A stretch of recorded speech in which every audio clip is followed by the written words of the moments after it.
الحمد لله رب العالمين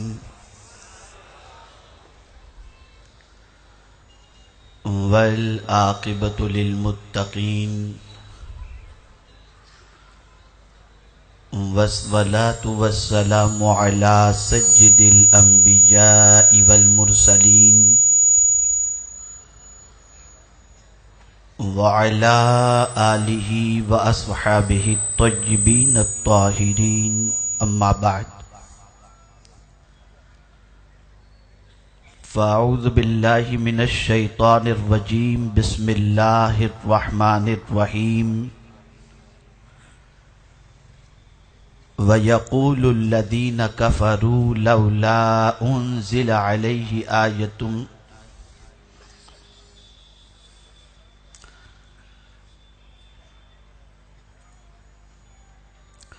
وَيَقُولُ الَّذِينَ كَفَرُوا لَوْلَا أُنزِلَ عَلَيْهِ آيَةٌ مِّن رَّبِّهِ قُلْ إِنَّ اللَّهَ يُضِلُّ مَن يَشَاءُ وَيَهْدِي إِلَيْهِ مَنْ أَنَابَ الَّذِينَ آمَنُوا وَتَطْمَئِنُّ قُلُوبُهُم بِذِكْرِ اللَّهِ أَلَا بِذِكْرِ اللَّهِ تَطْمَئِنُّ الْقُلُوبُ الذين آمنوا وعملوا الصالحات طوبى لهم وحسن مآب صدق اللہ العظیم۔ منبر رسول پر جلوگر علماء ذوی الاحترام و حاضرین و ناظرین و سامعین سنی اجتماع، السلام علیکم ورحمۃ اللہ وبرکاتہ۔ میرے پیارے آقا صلی اللہ تعالی علیہ وسلم کے پیارے دیوانوں، جن آیات کی تلاوت کا میں نے شرف حاصل کیا، اس سے متعلق کچھ معروضات پیش کرنے سے پہلے آقائے کریم رؤوف الرحیم علیہ التحیۃ والتسلیم کی بارگاہ بے کس پناہ میں جس طریقے سے میں پڑھاؤں، عقیدت و محبت میں ڈوب کر اسی طریقے سے درود و سلام کا نذرانہ پیش کریں۔ الصلاۃ والسلام علیک یا رسول اللہ، الصلاۃ والسلام علیک یا حبیب اللہ، الصلاۃ والسلام علیک یا نبی اللہ، الصلاۃ والسلام علیک یا نور اللہ، وَعَلَىٰ آلِكَ وَأَصْحَابِكَ يَا حَبِيبَ اللَّهِ صلی اللہ تعالی علیہ وسلم۔ آج کا یہ عظیم الشان سنی اجتماع بھاؤنگر کی سرزمین پر ایک نئی تاریخ کا آغاز کر رہا ہے۔ الحمدللہ بھاؤنگر کی سرزمین پر دارالعلوم قادریہ جو سنی دعوت اسلامی کے زیر اہتمام چل رہا ہے اور اس کا قیام بھی تحریک کے ماتحت ہوا، آج الحمدللہ اس ادارے سے 2 عالم دین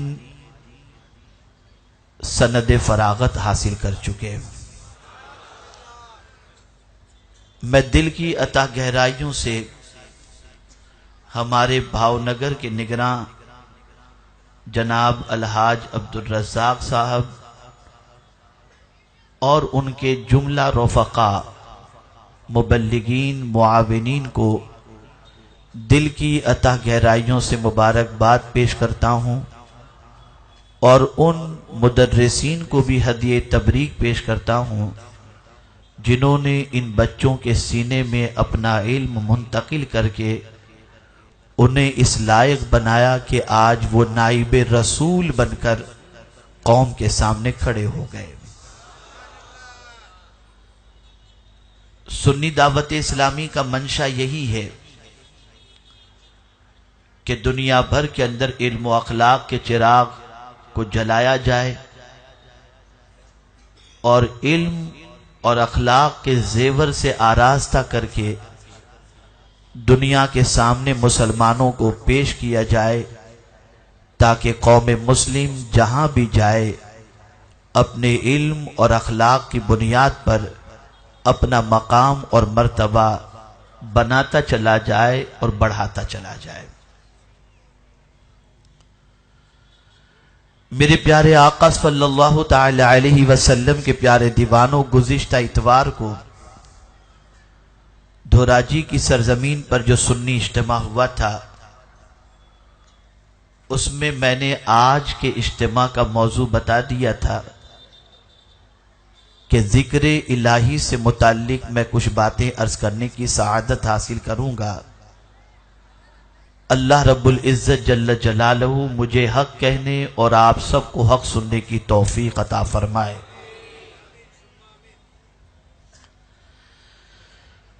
میرے پیارے آقا صلی اللہ تعالی علیہ وسلم کے پیارے دیوانوں، جہاں تک نگاہ اٹھا کر کے پوری دنیا میں آپ دیکھیں گے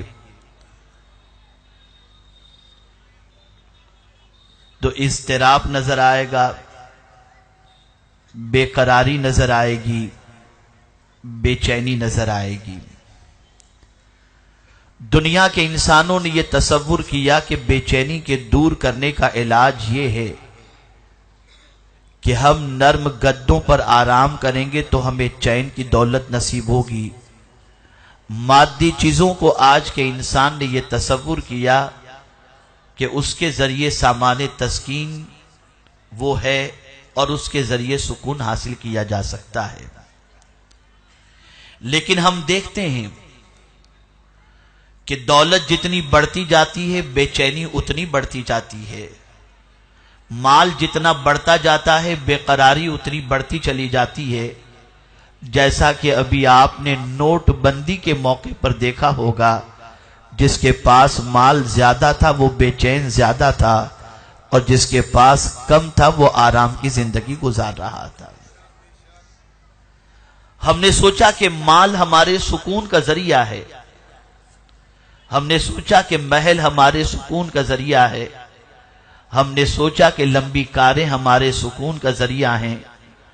تو میں آپ سے عرض کروں گا، غوث پاک کے پاس محل تو نہیں تھا، پھر مطمئن کیوں تھے؟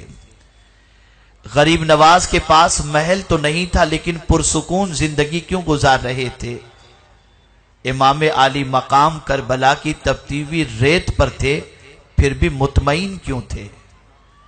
ہمیں یہ سمجھنے کی ضرورت ہے کہ اللہ نے چین کس چیز میں رکھا ہے اور سکون کس چیز میں رکھا ہے، تاکہ ہم قرآن مقدس کی روشنی میں اس کی طرف اپنے قدم کو بڑھائیں اور اپنی زندگی کو اللہ کے بتائے ہوئے طریقے پر اور اس کے حبیب صلی اللہ علیہ وسلم کے بتائے ہوئے طریقے پر گزار کر ہم سکون کی دولت حاصل کر سکیں اور اطمینان کی دولت حاصل کر سکیں۔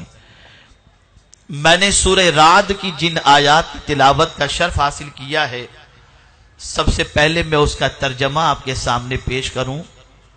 اللہ رب العزت جل جلالہ ارشاد فرماتا ہے، وَيَقُولُ الَّذِينَ كَفَرُوا لَوْلَا أُنزِلَ عَلَيْهِ آيَةٌ مِّن رَّبِّهِ قُلْ إِنَّ اللَّهَ يُضِلُّ مَن يَشَاءُ وَيَهْدِي إِلَيْهِ مَنْ أَنَابَ، اور کافر کہتے ان پر کوئی نشانی ان کے رب کی طرف سے کیوں نہ اتری،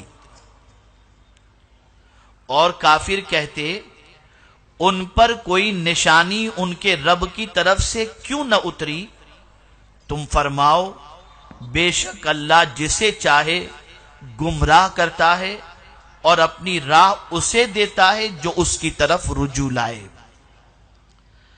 آگے رب قدیر نے ارشاد فرمایا، الذین آمنوا وَتَطْمَئِنُّ قُلُوبُهُمْ بِذِكْرِ اللَّهِ أَلَا بِذِكْرِ اللَّهِ تَطْمَئِنُّ الْقُلُوبُ، وہ جو ایمان لائے اور ان کے دل اللہ کی یاد سے چین پاتے ہیں، سن لو اللہ کی یاد ہی میں دلوں کا چین ہے۔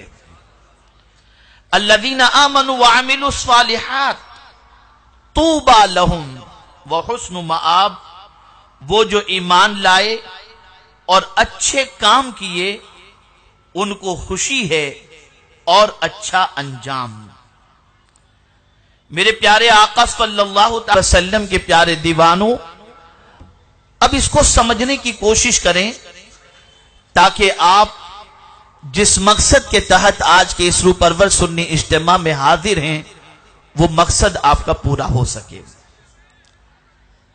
کافر رسول اعظم صلی اللہ علیہ وسلم سے کہتے کہ آپ کے پاس اللہ کی طرف سے کوئی نشانی کیوں نہیں آئی؟ یہاں یقول مضارع کا صیغہ ہے، یعنی ریگولر وہ کہتے رہتے، اور انہیں ورغلاتا کون تھا؟ اس قسم کے سوال حضور صلی اللہ علیہ وسلم سے کرنے کے لیے ان کو اکساتا کون تھا؟ تو یہودی انہیں اکساتے تھے اور کافروں سے کہتے تھے کہ یہ جو نبی ہونے کا دعویٰ کر رہے ہیں تو ان سے یہ سوال کرو کہ جس طرح سے پہلے انبیاء کرام علیہم السلام کو اللہ نے معجزات عطا فرمائے تھے، آپ کو ایسے معجزات کیوں نہیں عطا کیے گئے؟ میرے پیارے آقا صلی اللہ تعالی علیہ وسلم کے پیارے دیوانوں، یہاں یہ بات ذہن میں رکھیں کہ وہ ان معجزات کا تذکرہ بھی کرتے تھے کہ ان سے کہو سرکار صلی اللہ علیہ وسلم سے کہ آپ سے پہلے موسیٰ علیہ السلام تشریف لائے، ان کو اللہ نے یہ معجزہ دیا تھا کہ آپ کے پاس جو عصا تھا وہ اژدہا بن جاتا، آپ کو ید بیضا کا معجزہ دیا گیا، آپ بغل میں ہاتھ ڈالتے اور ہاتھ نکالتے تو ہاتھ کی چمک اتنی عظیم ہوتی کہ اس روشنی کو دیکھنے کی کسی میں طاقت نہ ہوتی، اور پھر واپس حضرت موسیٰ علیہ السلام اپنا ہاتھ بغل میں ڈال دیتے اور پھر ہاتھ نکالتے تو پھر وہ روشنی غائب ہو جاتی۔ تو اب یہودی کافروں سے کہتے کہ تم محمد عربی صلی اللہ علیہ وسلم سے کہو کہ آپ کو اللہ نے ایسا معجزہ کیوں نہیں عطا کیا، یا اس قسم کا معجزہ کیوں نہیں عطا کیا؟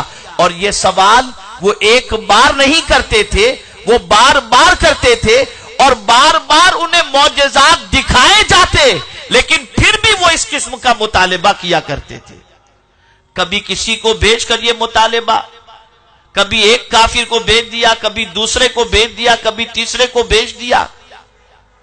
تو یہ بات یاد رکھیں، جب بھی رسول گرامی وقار صلی اللہ تعالی علیہ وسلم سے اعتراض کیا گیا اور آقائے کریم صلی اللہ تعالی علیہ وسلم کو اذیت پہنچائی گئی، جواب میرے حضور نے کبھی نہیں دیا، جواب میرے پروردگار نے عطا فرمایا ہے۔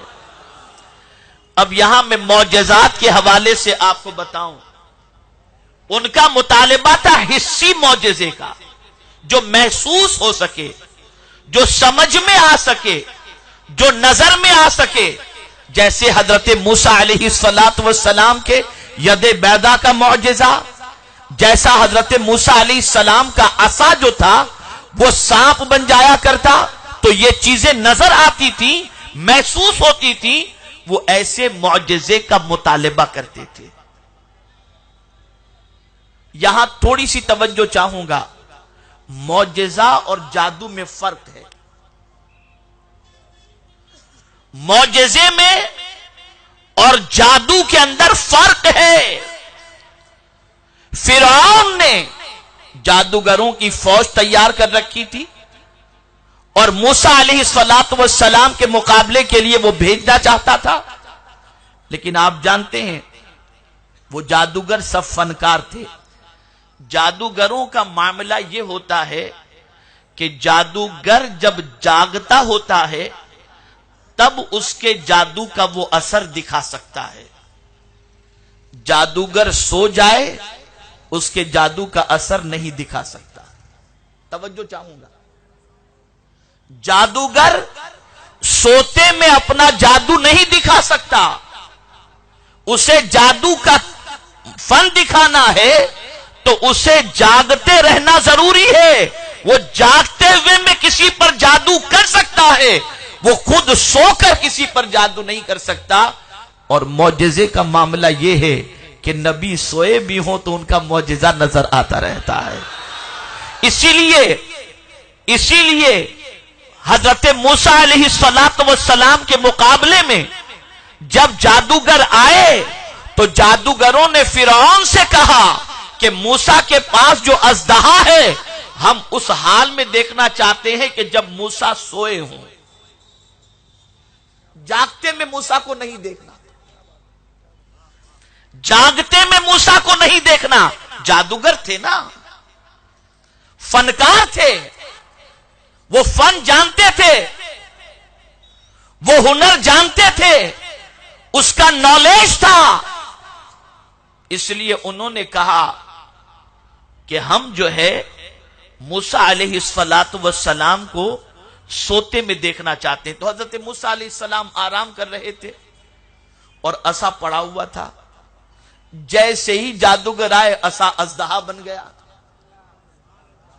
جیسے ہی جادوگر آئے وہ عصا اژدہا بن گیا.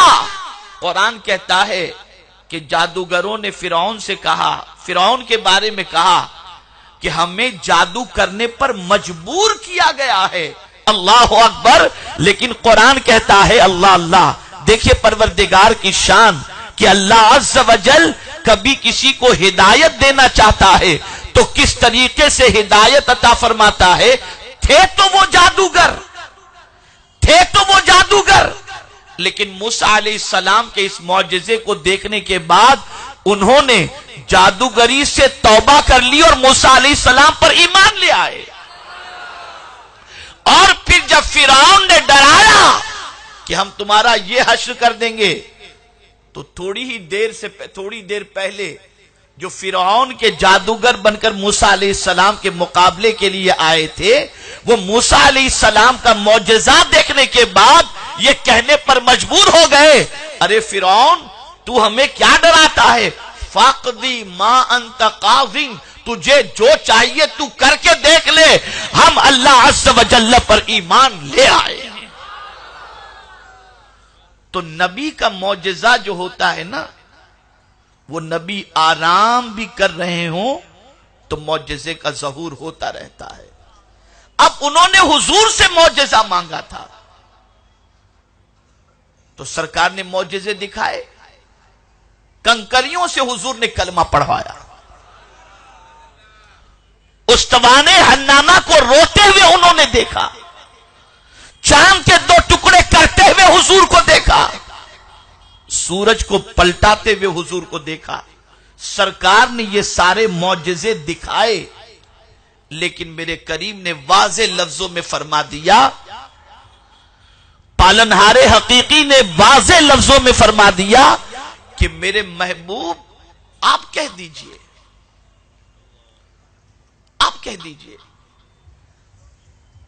کہ تم دیکھتے ہو کہ کوئی ہدایت پا جاتا ہے اور کوئی ہدایت نہیں پاتا, تو وجہ یہ ہے ان اللہ یضل من یشاء ویہدی الیہ من اناب.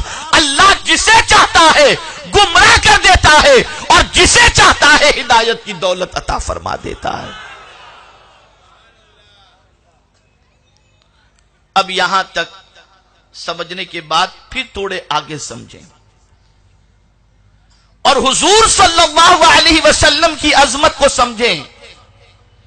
اب حضرت موسیٰ علیہ السلام کا عصا کہیں اژدہا کی اژدہے کی شکل میں نظر نہیں آتا. موسیٰ علیہ السلام تشریف لے گئے, آپ کا معجزہ بھی چلا گیا. موسیٰ علیہ السلام تشریف لے گئے، ید بیضا کا معجزہ بھی چلا گیا، لیکن یا رسول اللہ آپ کی عظمتوں پر قربان کہ آپ کو جو اللہ نے معجزہ عطا فرمایا، ان معجزے کے اندر سب سے بڑا معجزہ قرآن مقدس ہے، اور یہ معجزہ آج بھی موجود ہے۔ اور اس معجزے کی شان یہ ہے کہ بہت سارے کافر آج بھی قرآن پڑھ کر اور سمجھ کر مسلمان ہو جاتے ہیں۔ یہ اس کتاب کا معجزہ ہے۔ تو حضور کی شان دیکھو، آقا کریم صلی اللہ علیہ وسلم کی عظمت دیکھو کہ سرکار کو جو رب نے معجزہ عطا فرمایا، اس معجزے کی شان یہ ہے کہ وہ معجزہ آج بھی قرآن کی شکل میں موجود ہے۔ آپ سوچیں گے معجزے کے معنی ہوتا ہے عاجز کرنے والا، تو یہ معجزہ کس طریقے سے عاجز کرتا ہے، کس طریقے سے انسان کو اپیل کرتا ہے؟ تو قرآن کہتا ہے کہ تم میں طاقت ہو تو قرآن کی ایک آیت جیسی آیت بنا کر کے لا کر پیش کرو۔ اب آپ دیکھیں، انسان کا چاند پر قدم رکھنا تو آسان ہے، لیکن قرآن کی ایک آیت جیسی آیت لا کر کے پیش کرنا، یہ کل بھی مشکل تھا اور آج بھی مشکل ہے اور قیامت تک مشکل رہے گا۔ اب میرے پیارے آقا صلی اللہ تعالی علیہ وسلم کے پیارے دیوانوں، تھوڑا سا آگے بڑھتے ہیں۔ اللہ ہدایت کسے دیتا ہے؟ بہت غور سے سنیں، اللہ ہدایت کسے دیتا ہے؟ تو فرمایا وَيَهْدِي إِلَيْهِ مَنْ أَنَابَ، جو اس کی طرف رجوع لائے۔ جب کوئی بندہ اللہ کی طرف پلٹے، اللہ کی طرف وہ لوٹے، تو میرے رب کی طرف اگر کوئی پلٹ کر کے آتا ہے تو مولا اسے راستہ دکھا دیتا ہے۔ وَأَنِيبُوا إِلَىٰ رَبِّكُمْ وَأَنِيبُوا إِلَىٰ رَبِّكُمْ، تم اپنے رب کی طرف پلٹو، پلٹو اپنے رب کی طرف۔ بہت دور ہو گئے اپنے رب سے، جس نے پیدا کیا اس سے تم بہت دور ہو گئے، اور اتنے دور ہو گئے کہ اسے یاد کرنے کا بھی تمہارے پاس ٹائم نہیں۔ تم کھانے سے پہلے اسے بھول جاتے ہو، تم کھانے کے بعد اسے بھول جاتے ہو، تم پانی پینے سے پہلے اسے بھول جاتے ہو، جبکہ اس نے تمہیں بار بار یاد دلایا۔ کون ہے جو تمہارے لیے پانی کو برساتا ہے؟ یاد دلا رہا ہے کہ دیکھو، تم پانی کو دیکھو تو مجھے یاد کرو، تم اناج کو دیکھو تو مجھے یاد کرو، تم آسمان کو دیکھو تو مجھے یاد کرو، لیکن تم بھول چکے ہو اسے، اس سے دور ہو چکے ہو۔ تو قرآن کہتا ہے یہ جو تم عذاب میں گرفتار ہو، پریشانیوں میں گرفتار ہو، مصیبتوں میں گرفتار ہو، کون ہے مصیبت کو دور کرنے والا؟ اَمَّن يُجِيبُ الْمُضْطَرَّ إِذَا دَعَاهُ وَيَكْشِفُ السُّوءَ، کون ہے جو بے قراروں کی فریاد سنتا ہے اور مصیبتوں کو دور کرتا ہے؟ اللہ ہے، اللہ ہے۔ تو مصیبت میں ہو نا، پریشانی میں ہو، روزی کی تنگی، بیماری کی زیادتی، دل میں خوف، بہت ساری پریشانیاں تمہیں دامنگیر ہو چکی ہیں، تو تمہیں کوئی گھبرانے کی ضرورت نہیں۔ اگر ان مصیبتوں سے نکلنا چاہتے ہو، وَأَنِيبُوا إِلَىٰ رَبِّكُمْ، اپنے رب کی طرف پلٹ آؤ۔ اور آج تم پلٹ کر نہیں آئے تو ایک دن تو پلٹ کر اسی کے پاس جانا ہے۔ بھائی مر کے کہاں جاؤ گے؟ اس جسم سے روح نکل جائے گی تو پلٹ کر کہاں جاؤ گے؟ اسی کے پاس تو جانا ہے۔ تو فرمایا گیا کہ جب جانا اصل میں مرنے کے بعد بھی اسی کی طرف ہے تو جیتے جی بھی اسی کی طرف آ جاؤ، آ جاؤ اس کی طرف۔ من قبل ان یاتیکم العذاب، ثم لا تنصرون، اس سے پہلے کہ تمہیں کسی عذاب میں گرفتار کر دیا جائے اور پھر تمہاری کوئی مدد کرنے والا نہ ہو، اس سے پہلے اللہ کی طرف لوٹ آؤ۔ میرا اپنا ایک جملہ ہے کہ خوشی خوشی اللہ کی بارگاہ میں آ جاؤ، ورنہ وہ مجبور کر کے بھی بلانا جانتا ہے۔ آج اگر تم خوشی خوشی نہیں آئے تو وہ ایسی آزمائش میں گرفتار کرے گا کہ تم مجبور ہو کر اس کی بارگاہ میں آنے کو تیار ہو جاؤ گے۔ اس لیے خوشی خوشی آ جاؤ۔ تو اللہ کسے راستہ دکھاتا ہے؟ جو اس کی طرف رجوع لائے۔ اور میرے پیارے آقا صلی اللہ تعالی علیہ وسلم کے پیارے دیوانوں، جو رجوع لاتے ہیں، جو اس کی طرف پلٹ کر آتے ہیں، اب ان کی شان قرآن بیان کرتا ہے۔ قرآن کہتا ہے الذین آمنوا وتطمئن قلوبہم بذکر اللہ، الا بذکر اللہ تطمئن القلوب، وہ جو ایمان لائے اور ان کے دل اللہ کی یاد سے چین پاتے ہیں۔ یعنی اللہ کی طرف راستہ کس کو ملتا ہے؟ جو ایمان والا ہے۔ اور اس ایمان والے کی خوبی کیا ہے؟ وہ اللہ کے ذکر سے اس کے دل کو چین ملتا ہے، وہ اللہ کے ذکر سے اپنے دل کو مطمئن کرتے ہیں۔ اب آج کیا پوزیشن ہے؟ اللہ کے ذکر سے آدمی بھاگ رہا ہے، اللہ کا ذکر بھول چکا ہے آج کا مسلمان۔ کون اللہ کو یاد کر رہا ہے؟ کتنا ہم نے اللہ کو یاد رکھا؟ اللہ کی یاد در حقیقت وہی کہتا ہے، اور اسی کے دل کو اللہ کی یاد سے چین ملتا ہے جس کے سینے میں ایمان ہے۔ ایمان ہوگا تو اللہ کی یاد سے دل کو اطمینان ملے گا۔ اگر قرآن سن کر کے طبیعت گھبرائے، اگر تراویح کے اندر کہیں ترتیل اور حدر کے ساتھ پڑھنے والے حافظ ہوں اور طبیعت میں بے چینی ہو کہ جلدی جہاں ختم ہوتا وہاں بھاگے، فجر میں اگر کوئی امام لمبی قرات کرتا ہو اور طبیعت بے چین ہو جائے، کسی مفتی صاحب سے فتویٰ لینے مت جانا، دل ہی سے پوچھ لینا، وہ بتا دے گا ابھی ایمان کمزور ہے۔ اگر ایمان مضبوط ہوتا تو جتنا قرآن پڑھا جاتا دل کو اتنا سکون ملتا چلا جاتا، دل کو اتنا سکون ملتا جاتا۔ آج مسلمان سکون کس میں ڈھونڈتا ہے؟ گانے میں ڈھونڈتا ہے، غزلوں میں ڈھونڈتا ہے۔ اے رسول اعظم صلی اللہ تعالی علیہ وسلم کے پیارے دیوانوں، اللہ کے ذکر کے اندر اللہ نے اطمینان کی دولت رکھی ہے۔ اب یہ ذکر کیا ہے اسے بھی تھوڑا سا سمجھیں تاکہ اچھی طریقے سے بات سمجھ میں آ جائے۔ آپ میں سے کوئی یہ سوال کر سکتا ہے کہ یہاں پر یہ فرمایا گیا کہ اللہ کے ذکر سے قلب کو اطمینان کی دولت نصیب ہوتی ہے،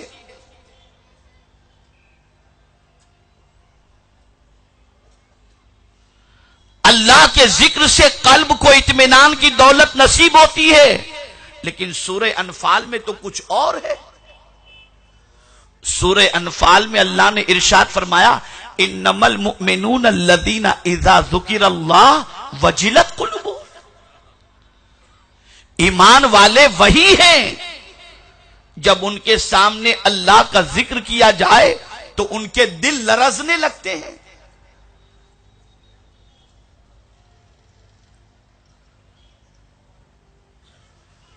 ان کے دل لرزنے لگتے ہیں۔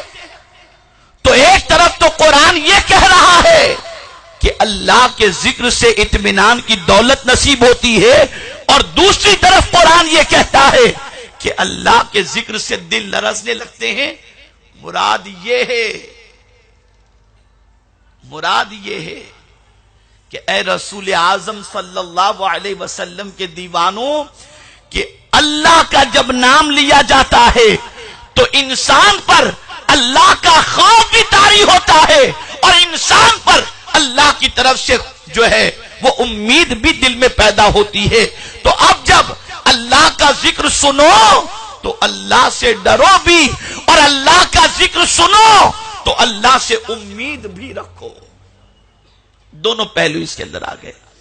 اسی لیے قربان جائیے، جب سرکار بے چین ہوتے، بے قرار ہوتے، تو حضرت بلال سے حضور یہ نہ فرماتے کہ بلال اذان کہو۔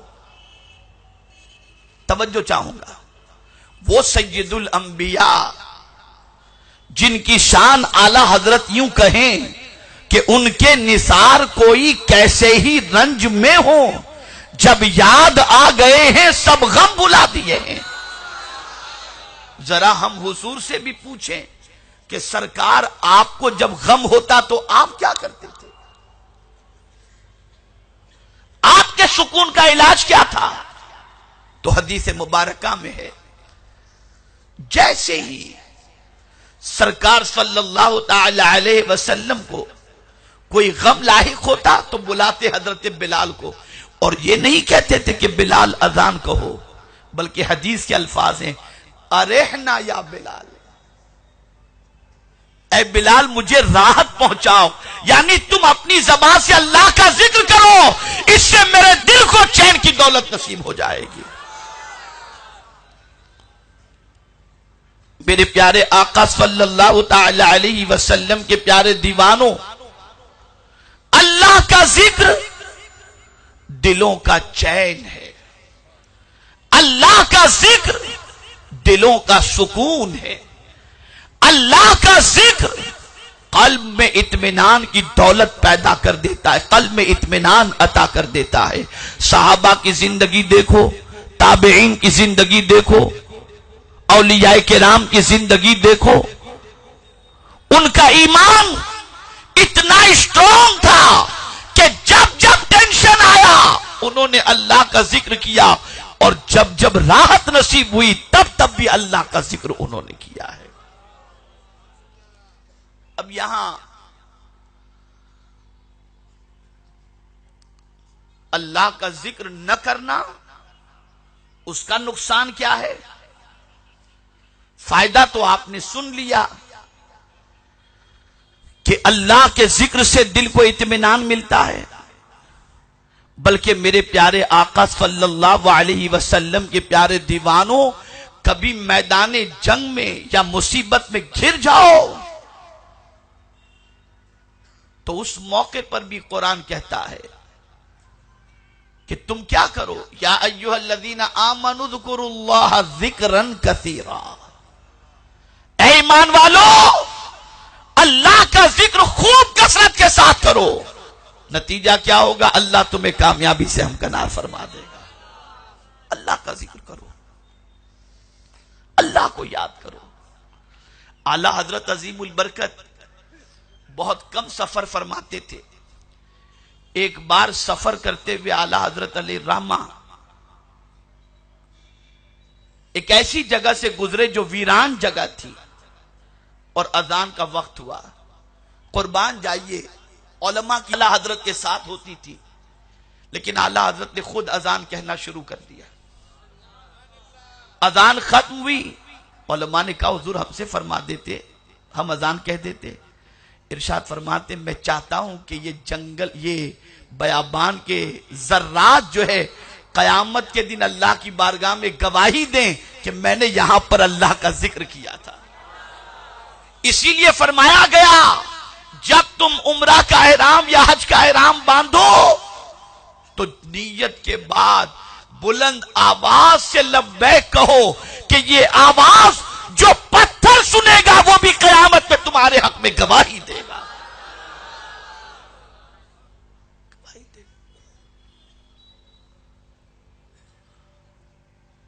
اور ہر شے اللہ کا ذکر کرتی ہے، یہاں تک کہ یہ جو بجلی ہے نا، آپ سوچتے ہیں کہ یہ کڑکتی ہے، قرآن کہتا ہے وَيُسَبِّحُ الرَّعْدُ بِحَمْدِهِ، یہ بجلی بھی اللہ کی تسبیح بیان کرتی ہے، یہ بجلی بھی اللہ کی حمد بیان کرتی ہے، اور کوئی شے ایسی نہیں جو اللہ کا ذکر نہ کرتی ہو۔ اسی لیے آقا کریم صلی اللہ تعالی علیہ وسلم نے اللہ کے ذکر کو اپنا مونس و غمخوار سمجھا، اور سرکار فرماتے ہیں میرا انیس، میرا محب، میرا مددگار، میرا دل بہلانے والا اگر کوئی ہے تو وہ اللہ کا ذکر ہے۔ اس اللہ کے ذکر سے میں اپنے دل کو بہلاتا ہوں۔ اب یہاں اس طرف آپ کی توجہ کو لے چلوں کہ آج کھانے سے پہلے لوگ بسم اللہ بھول جاتے ہیں، اللہ کا ذکر بھول گئے، کھانے کے بعد الحمدللہ بھول گئے، سر میں تیل لگانے سے پہلے بسم اللہ شریف بھول گئے، لباس پہننے سے پہلے بسم اللہ شریف بھول گئے، ہر جائز کام سے پہلے اللہ کا ذکر بھول گئے۔ یہ اللہ کا ذکر کب آدمی بھولتا ہے اور کون بلاتا ہے؟ کون بلاتا ہے؟ ہم کہتے ہیں ہم بہت اچھے انسان ہیں، لیکن یہ جو اللہ کا ذکر بھول جانا ہے نا، یہ آدمی کب بھولتا ہے؟ تو قرآن کہتا ہے استحوذ علیہم الشیطان فانساہم ذکر اللہ۔ جب شیطان انسان پر قابو پا لیتا ہے، قبضہ جما لیتا ہے، تو اس کو اللہ کا ذکر بھلا دیتا ہے۔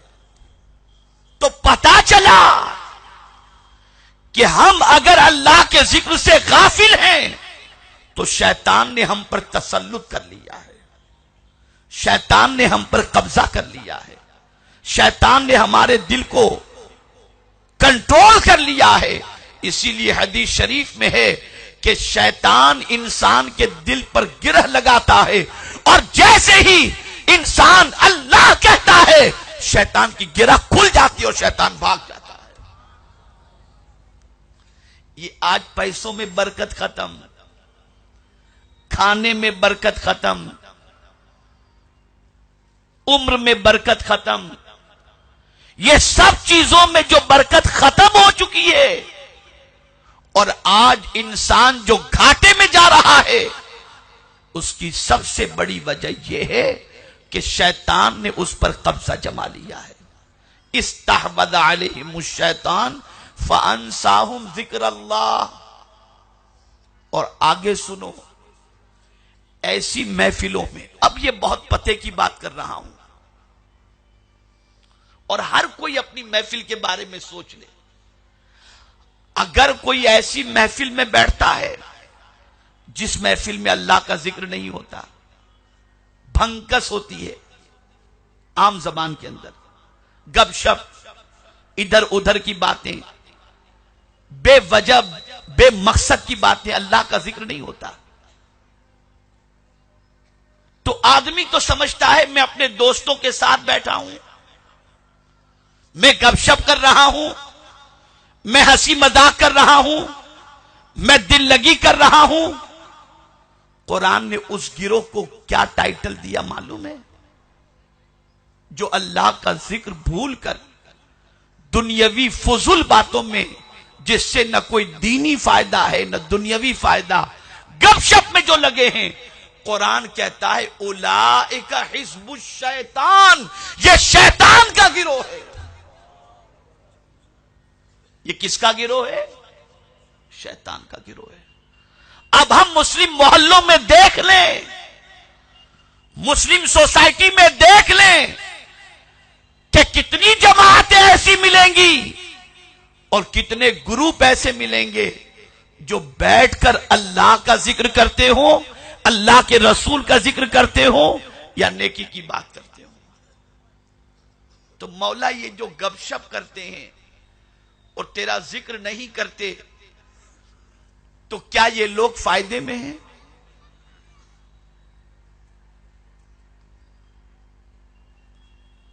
کس پوزیشن میں ہے یہ؟ تو قرآن نے کہہ دیا ان حزب الشیطان ہم الخاسرون، یہ شیطان کا گروہ نقصان اٹھانے والا ہے، یہ خسارے میں ہے، یہ گھاٹے کے اندر ہے۔ تو میرے پیارے آقا صلی اللہ تعالی علیہ وسلم کے پیارے دیوانوں، ہر جائز کام کے اندر اللہ کا ذکر کر لیا کرو۔ اسی لیے فرمایا گیا وہ محفل اللہ کو پسند ہے جس محفل میں بیٹھنے والے یا اللہ کا ذکر کریں یا لوگوں کو اچھی باتوں کا حکم دیں اور بری باتوں سے روکیں، وہ محفل اللہ کو پسند ہے۔ اور سنو، ایسی محفلوں کے حوالے سے حدیث مبارکہ میں ہے کہ فرشتے ایسی محفلوں کی تلاش کر کے اس میں آ کر کے بیٹھ جایا کرتے ہیں، ایسی محفل فرشتے تلاش کرتے ہیں۔ اب ظاہر سی بات ہے کہ آپ اگر گھر میں بچوں کے ساتھ اللہ کا ذکر کر رہے ہیں، فرشتے وہاں پہنچیں گے۔ آپ اگر کسی مجمع کے اندر اللہ کا ذکر کر رہے ہیں، فرشتے پہنچیں گے۔ آپ اگر کسی گروپ کے ساتھ بیٹھے ہیں، اللہ کا ذکر کر رہے ہیں، فرشتے پہنچیں گے۔ تلاش کرتے ہیں فرشتے، ڈھونڈتے رہتے ہیں۔ تو یاد رکھو، مسلمانوں کے گھاٹے کی وجہ ایک تو یہ ہے کہ مسلمانوں نے اللہ کو فراموش کر دیا، بھول گئے، اللہ کا ذکر بھول گئے، اللہ کی یاد بھول گئے، جبکہ آقا کریم صلی اللہ تعالی علیہ وسلم نے ہر قدم پر اللہ کو یاد رکھنے کا حکم دیا۔ گھر سے نکلو تو اللہ کو یاد کرو، گھر میں داخل ہو تو اللہ کو یاد کرو، تم رات کو سو تو اللہ کو یاد کرو، صبح اٹھو تو اللہ کو یاد کرو، کھانا کھاؤ تو اللہ کو یاد کرو، پانی پیو تو اللہ کو یاد کرو، کپڑے پہنو تو اللہ کو یاد کرو۔ بلکہ حدیث شریف میں ہے، اگر کوئی شخص نیا لباس پہنتے وقت یہ پڑھ لے جو دعا اس کی ہے، الحمدللہ الذی کسانی ما بہی عورتی واتجمل بہی فی حیاتی او کما قال، تو میرے آقا صلی اللہ علیہ وسلم فرماتے ہیں کل بروز قیامت اسے جنت کا لباس دیا جائے گا۔ یہ سب یاد نہیں ہے اور اسے ضروری نہیں سمجھتا آدمی، تھینک یو ضروری سمجھتا ہے۔ بسم اللہ بھول گئے، گھر میں نہ کوئی کھانے سے پہلے بسم اللہ پڑھ رہا ہے، نہ کھانے کے بعد الحمدللہ پڑھ رہا ہے، نہ پانی پینے سے پہلے بسم اللہ پڑھ رہا ہے، نہ پانی پینے کے بعد الحمدللہ پڑھ رہا ہے، سب بھول گئے، کوئی چیز یاد نہیں۔ میں نے سوچا تھا کہ آج کچھ ایسی چیز آپ کو دوں تاکہ آپ آج سے اس پر عمل کرنا بھی آپ کے لیے ایزی ہو اور اس کی برکتیں بھی اللہ دنیا آخرت دونوں میں عطا فرمائے۔ حضرت ابراہیم رحمت اللہ تعالی علیہ ایک بزرگ ہیں، ارشاد فرماتے ہیں کہ ایک مرتبہ میں نے 12 پتھر لیے اور ان پتھروں کو ہاتھ میں لے کر کے میں نے کلمہ طیبہ بلند آواز سے پڑھا۔ پتھروں کو ہاتھ میں لیا اور بلند آواز سے میں نے کلمہ طیبہ پڑھا۔ فرماتے ہیں ان کے ساتھی کہ حضرت ابراہیم علیہ الرحمہ کا یہ عمل ہم نے دیکھا، پھر کچھ دنوں کے بعد ان کا انتقال ہوا۔ ان کے وصال کے بعد دیکھا گیا کہ انہیں جہنم کی طرف لے جایا جا رہا ہے۔ تو حضرت ابراہیم علیہ الرحمہ کو جہنم کی طرف لے جایا جا رہا تھا تو درمیان میں یہ پہاڑ کی طرح پتھر کھڑے ہو گئے، پہاڑ کی طرح یہ پتھر کھڑے ہو گئے۔ فرشتوں سے کہنے لگے کہاں لے جا رہے ہو، ہم اسے جانے نہیں دیں گے۔ کہا تم بیچ میں آڑ کیوں بن رہے ہو؟ کہا اس نے ایک مرتبہ ہمارے سامنے اللہ کا ذکر کیا تھا، کلمہ طیبہ پڑھا تھا۔ اللہ کی بارگاہ میں ہم اس بندے کی سفارش کرتے ہیں، ہماری سفارش قبول کی جائے۔ اللہ اکبر! ان پہاڑ جیسے پتھر کی، پتھر جو جس کو پہاڑ کی شکل، اور اللہ قادر مطلق ہے، وہ چاہے تو چھوٹے سے پتھر کو پہاڑ بنا دے اور پہاڑ جتنا ثواب عطا فرما دے۔ تو اے رسول اعظم کے دیوانوں، اس پہاڑ کی، اس پتھر کی سفارش پر اللہ نے حضرت ابراہیم کو جنت عطا فرما دی۔ اور سنو، بنگلہ مل جائے، گاڑی مل جائے، سب کچھ مل جائے، ان ساری چیزوں کے ملنے پر آپ اگر یہ سمجھیں کہ بہت خوش نصیب ہیں، تو میں آپ کو بتا دوں کہ حضور نے کسے خوش نصیب فرمایا؟ سرکار فرماتے ہیں جسے 3 دولت مل جائے وہ خوش نصیب ہے۔ لسان ذاکرون، اللہ ایسی زبان عطا فرمائے جس سے وہ اللہ کا ذکر کرتا ہو، ایسا دل عطا فرمائے جو اللہ کا شکر ادا کرتا ہو، اور ایسی بیوی عطا کرے جو ایمان میں اس کی مدد کرتی ہو۔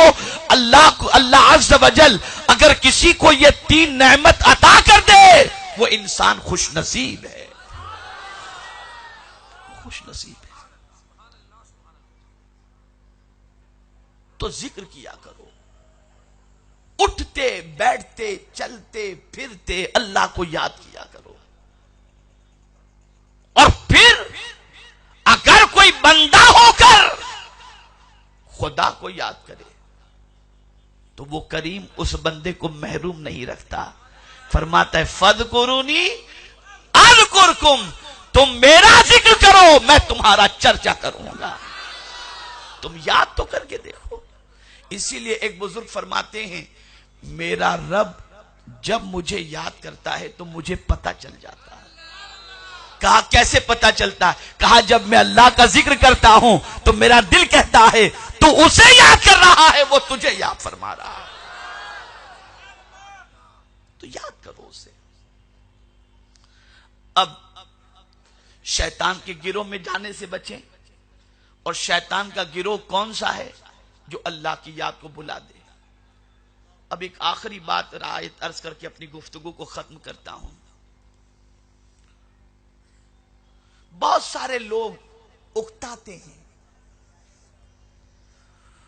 اور طبیعت ان کی ایسی ہوتی ہے کہ جب اللہ کا ذکر ہوتا ہے تو کہتے ہیں کب ختم ہو یار، جلدی فنش ہو تو یار، بہت ہو رہا ہے۔ عجیب، یعنی ایک طبیعت میں ایک عجیب کیفیت بن جاتی ہے۔ یہ کبھی نہیں ہونا چاہیے، یہ ایمان کی کمزوری کی علامت ہے۔ ہاں کوئی مجبوری ہے اور وہ مجبوری غالب ہے آپ کے اوپر، اس اعتبار سے کہ آپ کی 12 بجے کی ٹرین ہے اور کہیں ذکر کی محفل لمبی ہو گئی اور آپ کو ٹرین پکڑنی ہے اور آپ کی طبیعت بے چین ہو رہی، وہ ایک الگ چیز ہو گئی۔ لیکن ذکر سے اکتانا کہ یار یہ کب ختم کریں، یہ بہت خطرناک چیز ہے۔ اور اگر کوئی اللہ کے ذکر سے اپنے آپ کو بچائے اور اعراض کرے تو یہ بھی بہت خطرناک چیز ہے، اور اس کا انجام بہت سخت ترین ہے۔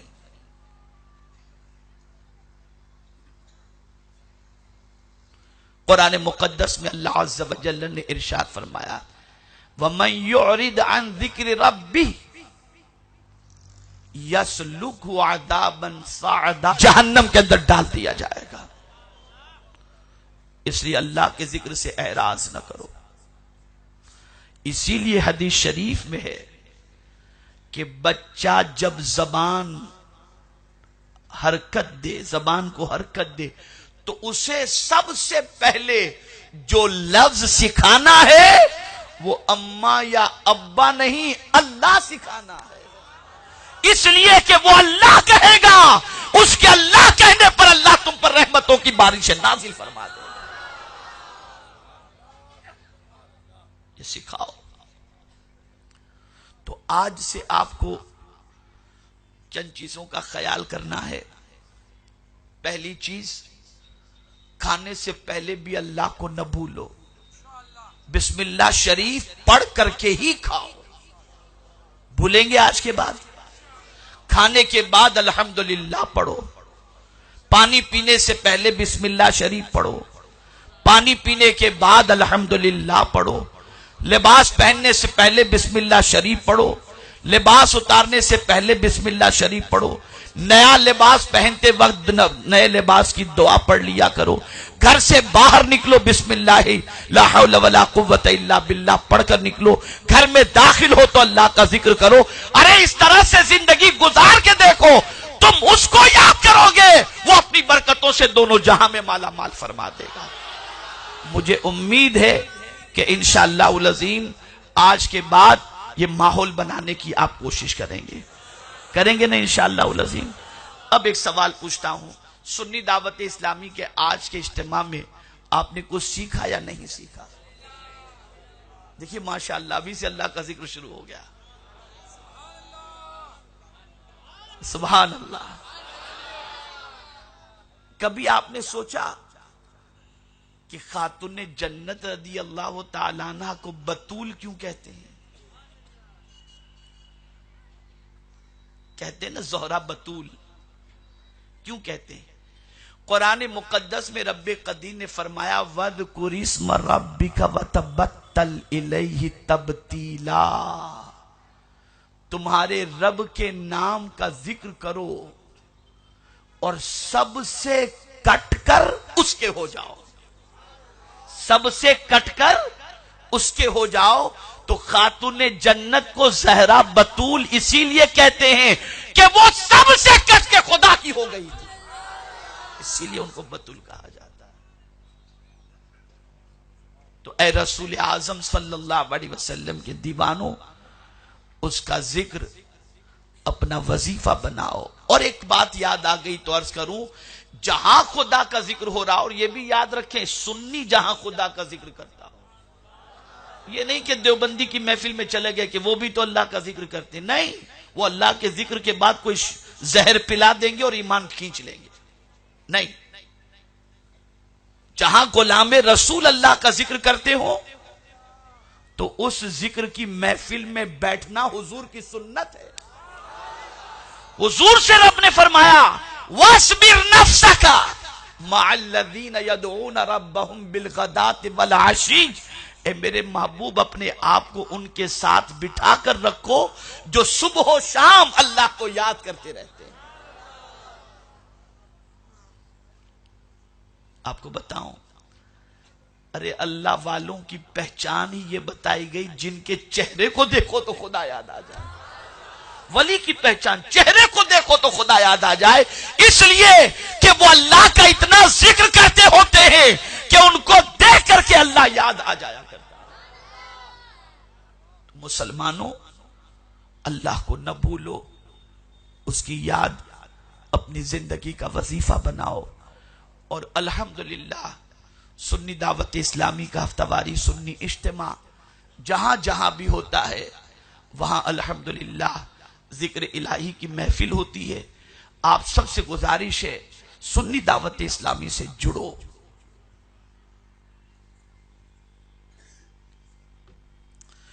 اور سنی دعوت اسلامی سے وابستہ ہو کر لوگوں نے جو سبق بھلا دیا ہے ان کو وہ سبق یاد دلاؤ۔ میں بہت خوشی محسوس کرتا ہوں اور کبھی کبھی اکیلے میں دعا بھی کرتا ہوں، خاص طور پر ہمارے بھاؤ نگر کے مبلغین کے لیے، عبدالرزاق بھائی ہیں، اختر بھائی ہیں اور سارے مبلغین کے لیے، کہ یہ سب ملازمت اور کاروبار کرتے ہیں، ان کو کسی کو ہم تنخواہ نہیں دیتے، یہ پہلے ذہن میں رکھیں۔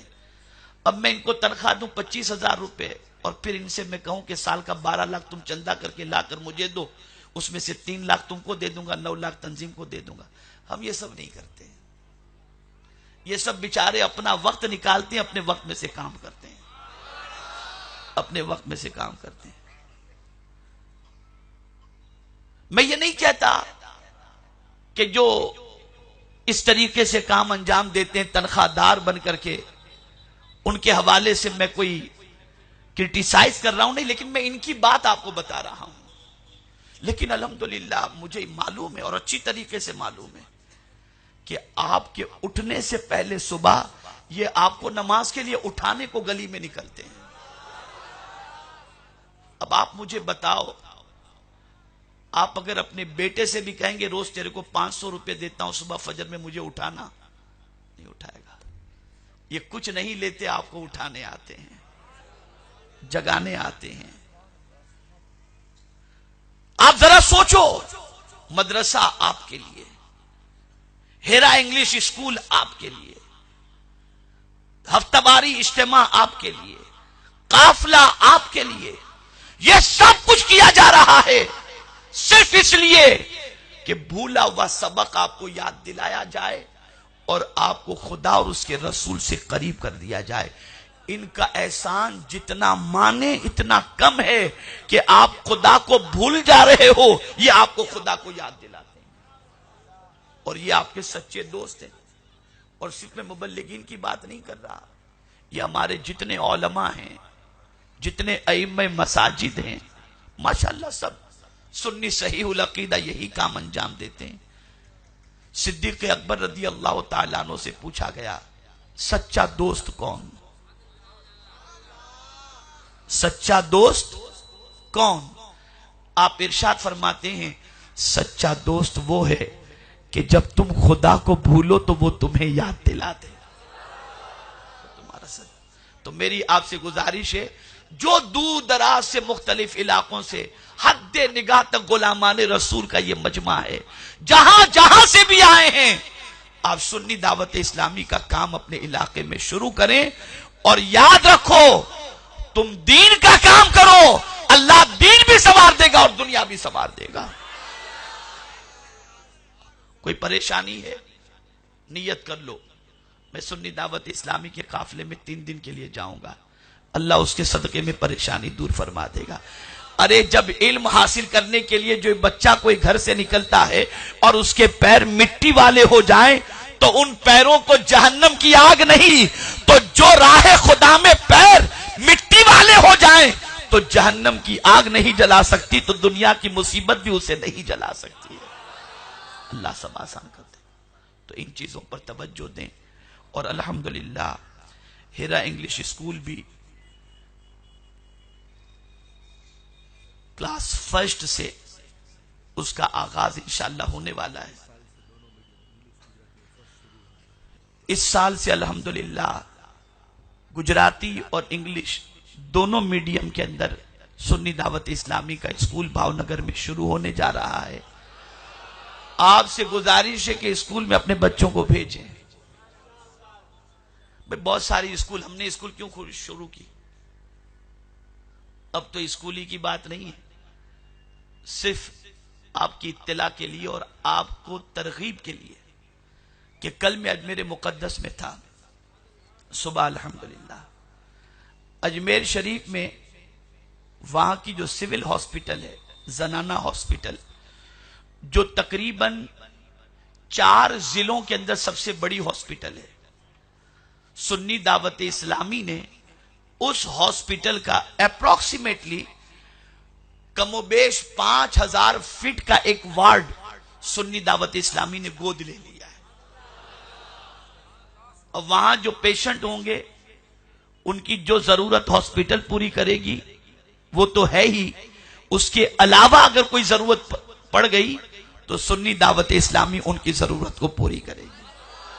باقاعدہ ہاسپٹل کے اندر سنی دعوت اسلامی کا بورڈ لگ گیا ہے، اور کل الحمدللہ اس کا انوگریشن اس فقیر کے ہاتھوں سے عمل میں آیا۔ آپ کریں یہ سب کام، خلق خدا کو فائدہ پہنچائیں، اس لیے کہ وہ مسلمان اللہ کو بہت پسند ہے جس مسلمان سے مخلوق کا بھلا ہو جائے۔ تو آپ مخلوق خدا کی خدمت کا خیال کریں۔ اللہ رب العزت جل جلالہ سب پر کرم کی نظر فرمائے۔